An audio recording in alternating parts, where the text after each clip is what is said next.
జై తెలంగాణ. ఒక్కసారి సైలెంట్ గా సోదరులారా, క్రమశిక్షణ ముఖ్యం. ఇది బూత్ లెవెల్ నాయకుల యొక్క సమావేశం. క్రమశిక్షణ అంటే నిశ్శబ్దం. ఒక్కసారి జై తెలంగాణ గట్టిగా గట్టిగా అక్కడిక్కడ మాట్లాడతారు కూడా అనాలా. జై తెలంగాణ, జై తెలంగాణ. కేసీఆర్ గారి నాయకత్వం, కేసీఆర్ గారి నాయకత్వం, కేటీఆర్ గారి నాయకత్వం, కేటీఆర్ గారి నాయకత్వం. దయచేసి దయచేసి ఎవరా గడబడి చేయకుండా నిశ్శబ్దంగా ఉండాలని కోరుతా ఉన్నాను.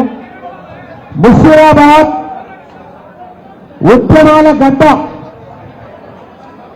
ఇందిరా పార్కును తమలో ఇముడ్చుకొని అనేక త్యాగాలకు పోరాటాలకు శ్రీకారం చుట్టి తెలంగాణ ఉద్యమంలో అత్యంత కీలకమైనటువంటి ఒక పాత్ర గ్రేటర్ హైదరాబాద్ లో పోషించింది ముషీరాబాద్ నియోజకవర్గం. మీ అందరూ కూడా తెలంగాణ ఉద్యమంలో కేసీఆర్ గారి నేతృత్వంలో జరిగిన తెలంగాణ పునర్నిర్మాణ ఉద్యమంలో అత్యంత అద్భుతమైనటువంటి స్థాయిలో పనిచేసినటువంటి ఒక ముషీరాబాద్ బూత్ స్థాయి నాయకులకు, కార్యకర్తలకు, మాజీ కార్పొరేటర్లకు, కీలక నాయకులు అందరికీ కూడా పేరు పేరున నమస్కారం. ఒక మహత్తరమైనటువంటి ఒక సన్నివేశంలో మనం ఈరోజు ఈ మీటింగ్ పెట్టుకుంటా ఉన్నాం. ఒక పక్కన తెలంగాణ అస్తిత్వం పైన దాడి చేయాలని చెప్పని కుట్రలు చేస్తా ఉన్నారు. మరో పక్కన తాడే కదా అని చెప్పని మెడకేసుకుంటే పామై వచ్చినట్టుగా పనిచేస్తున్నటువంటి ఒక రేవంత్ రెడ్డి ప్రభుత్వం ఇచ్చిన హామీలు అమలు చేయక మొత్తానికి తెలంగాణను, హైదరాబాద్ ప్రజలను రకరకాల ఇబ్బందులకు గురి చేస్తున్న ప్రభుత్వ తీరు.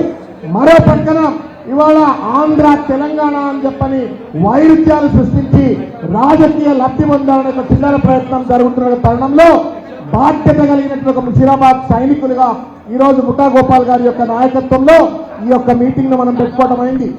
ఈ యొక్క సమావేశం ఉద్దేశం గౌరవనీయులు మన తలసాని శ్రీనివాస్ యాదవ్ గారు, మన కార్యనిర్వాహక అధ్యక్షుడైనటువంటి కేటీ రామారావు గారు పూర్తి స్థాయిలో మీకు వివరిస్తారు. ఇప్పుడు జరుగుతున్నటువంటి ఒక స్పెషల్ ఇంటెన్సివ్ రివిజన్ అని చెప్పని ఏదైతే ఎస్ఐఆర్ కార్యక్రమం ఉందో అదేవిధంగా మనం చేపట్టబోయేటువంటి ఒక పార్టీ సభ్యత్వ కార్యక్రమాలకు సంబంధించి పూర్తి స్థాయి వివరణ అందిస్తారు. నేను ఎక్కువగా మాట్లాడదలుచుకోలేదు.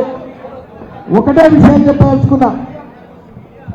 ఏదైతే క్రమశిక్షణతో, ఏదైతే సిద్ధాంత నిబద్ధతతో మనం ఇన్ని రోజులు కొట్లాడుకొచ్చినామో, ఒక 2 రోజులు కనుక మనం ఇట్లనే 2 సంవత్సరాలు కనుక మనం ఇట్లనే పోరాడినట్టయితే తప్పనిసరిగా ముషీరాబాద్ టీఆర్ఎస్ జెండా మళ్ళా రానున్నటువంటి అసెంబ్లీ ఎన్నికల్లో తప్పనిసరిగా ఎగురుతుంది. దానికి ముందు మనకు జిహెచ్ఎంసీ ఎన్నికలు వస్తున్నాయి. దాన్ని కూడా దృష్టిలో పెట్టుకొని మనమంతా కూడా క్షేత్రస్థాయిలో క్రమశిక్షణతో పనిచేయవలసిన అవసరం ఉందని చెప్పి తెలియజేస్తూ నాకు అవకాశం ఇచ్చినటువంటి ఒక సోదరుడు జయసింహకు హృదయపూర్వకంగా ధన్యవాదాలు తెలియజేస్తూ ఇప్పుడు పెద్దలు గౌరవనీయులు మన ప్రియతమ ఇప్పుడు జై తెలంగాణ మన కేటీఆర్ గారిని ముషీరాబాద్ బీఆర్ఎస్ పార్టీ తరఫున ముఠా జయసింహ గారిని మన మెమోండో ఇచ్చి సత్కరించవలసిందిగా కోరుతున్నాం.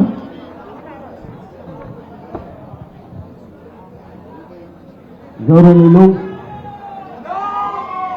సభాధ్యక్షులు, మన గౌరవ ముషీరాబాద్ శాసనసభ్యులు ముఠా గోపాల్